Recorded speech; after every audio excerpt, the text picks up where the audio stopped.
The number one mistake you're most likely making when dealing with skeptical prospects.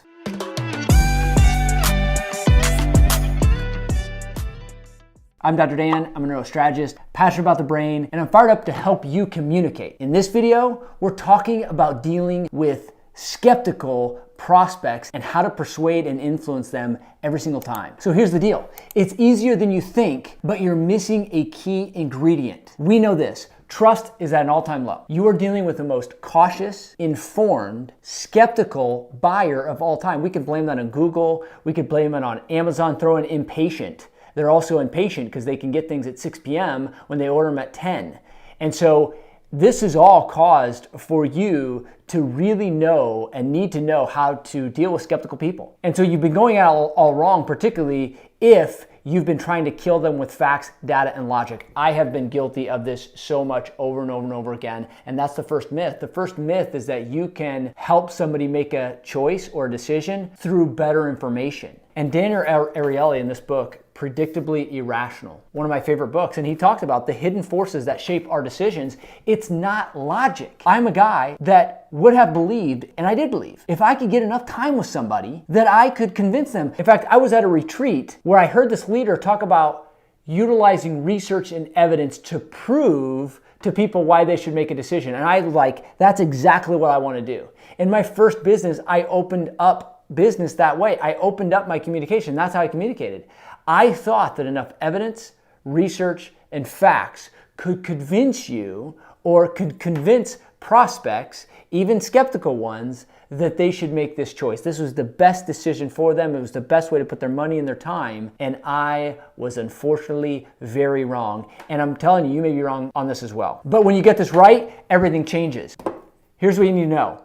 The part of the brain that makes decisions is this deep down subconscious brainstem area, not this big part of the brain you're used to. If you communicate to this part, you will skyrocket the resistance. You will skyrocket their skepticism and their doubt.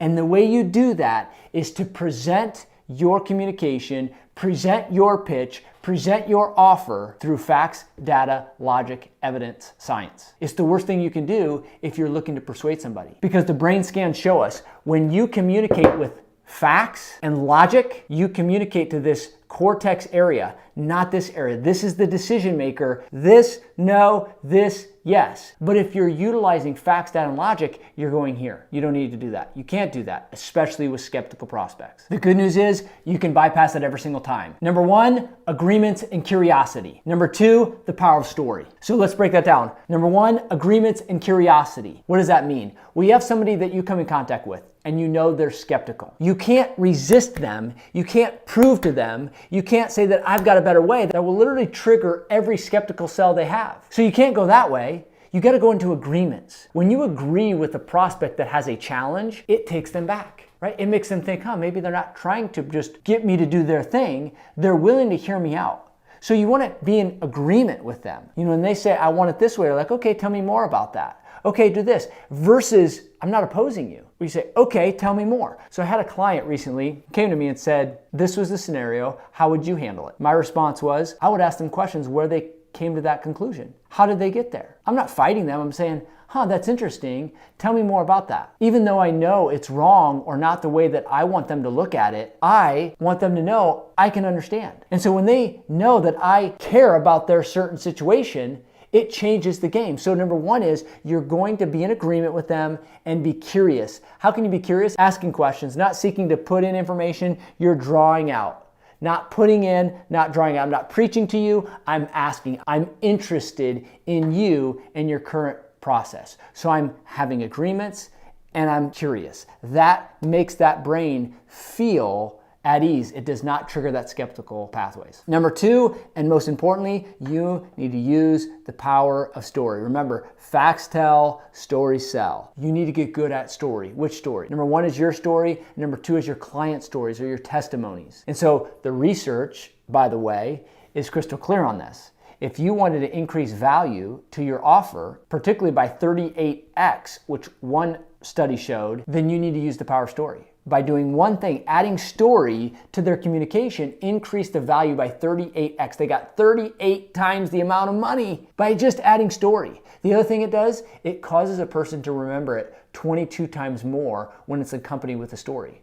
So the reason why you're not getting enough referrals, people don't remember it and they're not understanding how to tell others. And so when you can increase the ability for them to remember it by 22x, you're going to increase your referrals and your retention, getting them to remember why they're there in the first place. So one of the key aspects about utilizing story is being able to put it in a way that's complete, that's congruent, and that actually gets results. So I teach a method called the impact story formula where we break it down. And no matter what story it is, we break it down into just small chunks. I'm going to tell you the biggest and most important aspect of your story is emotion. The more vulnerable you are, the more universal your story becomes. You can relate with anybody through that emotional, vulnerable aspect of your story. The story that you probably don't want to tell, the story that makes you maybe feel a little bit uncomfortable, that becomes the most compelling secret sauce of your story that's going to increase this hormone called oxytocin.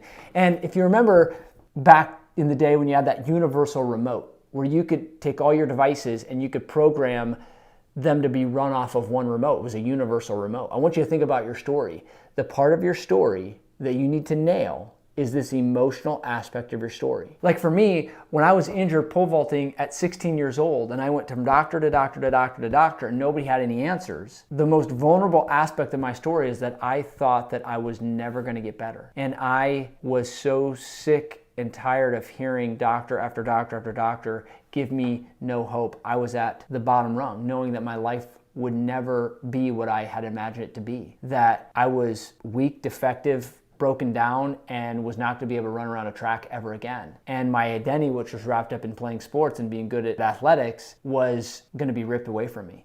And so when I talk about how I felt at the bottom of the barrel, people relate. And when they relate, they're like, wow, that's exactly how I feel. I feel like I keep going to people over and over and over again and know I'm not getting any answers. And what's worse is I see my future very bleak and unfortunately am never going to be able to overcome this problem that I'm dealing with. And so the more I go into my emotion and my doubt and my skepticism and my pain that isn't always comfortable to talk about, the more that I do that, the more people are like, wow, that's exactly how I feel. And when they feel that way, they feel understood. And when they feel understood, they're so much more likely to trust you. And this is how you take a skeptical person, though, even though they had a bad experience or the money or they're worried about this and that and the other thing that they've been burned in the past on, they will erode and evaporate because you are the first person to make them feel understood, and you did it through telling your story. Now, one key aspect of telling your story is you got to know how to transition it, and here's how you simply do that. You just show up there and say, hey, I've been in your shoes before.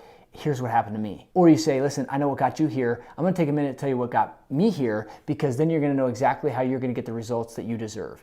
Every reason why we tell our story is for them, not to put us on a pedestal or to talk about us. It's for them to relate. So we tell our story for them. You need to make sure you're transitioning effectively so they know why now you're talking about yourself, because you want them to know they're not alone. And the reason why you're doing it, the motive behind why you do is not self-interest, it's their interest. So they can get answers and solutions that nobody else has given them. And finally, 2 other fast acting tips to overcome skepticism. Number 1, people buy what other people want, not what people want to sell. So people don't buy from you because you want to sell it. They want to buy from you because other people want it. So you need to show that through online reviews, through testimonies and case studies. It helps them to see, wow, other people want this thing, now I want it. That is a brain-based tactic. Number 2 is don't tell them when you can show them.